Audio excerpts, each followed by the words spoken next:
And Noah's wife fulfilled her term and had a baby boy by her own son Ham. And yet there was something markedly unusual about that baby boy, visibly, that set him apart from her other sons. For that boy was of a ruddy colour, i.e. a blood red colour. We can all but ascertain this from the fact that the land of Canaan, in the fullness of time, was named by the Greeks Phoenicia, after the colour of its people. There are classical writers of Greco-Roman times, especially Grecian, who have attested to the so-called Phoenicians as having red skin.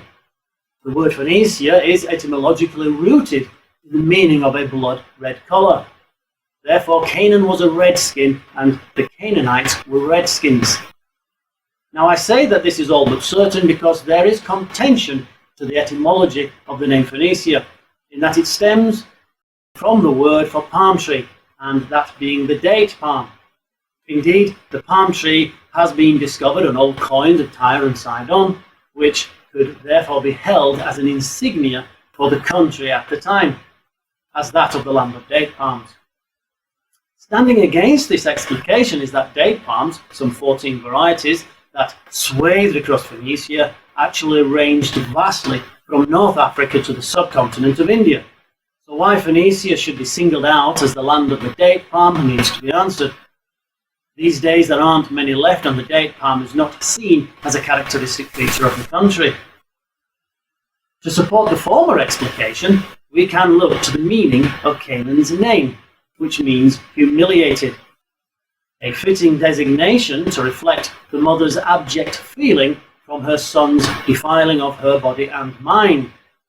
And to be humiliated is to be flushed red with blood to the face.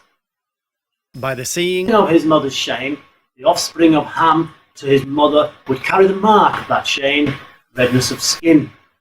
Red skin would henceforth be the mark of Canaan.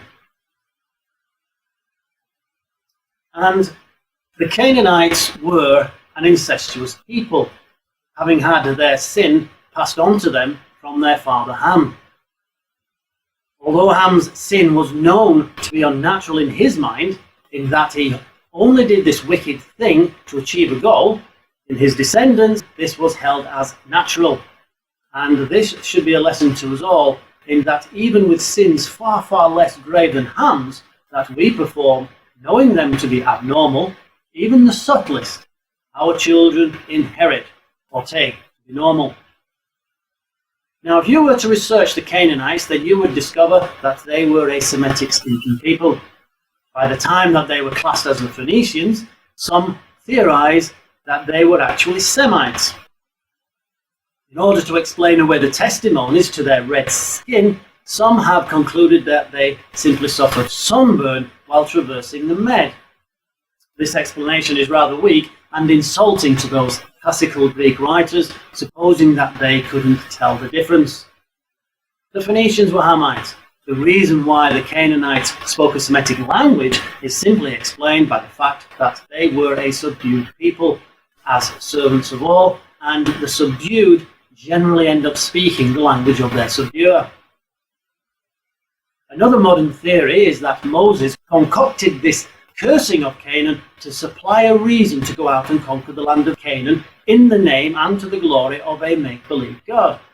And this theory isn't as far from the truth as we might suppose, for at the illegitimate conception of Canaan, this did give rise to a reason for the living God to magnify his name and have glory be down to him in the driving out of Canaan by the hand of Israel, who succeeded, though they were few in number.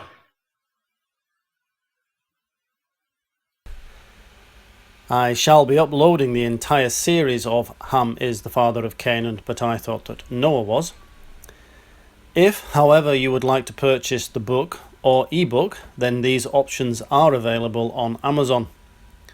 I also recommend to you my other publication, Nimrod, The Easy Way to Be a Mighty One, which correlates at times with this particular discourse. My name is John Edgar Townsend. I trust that you will have a blessed day.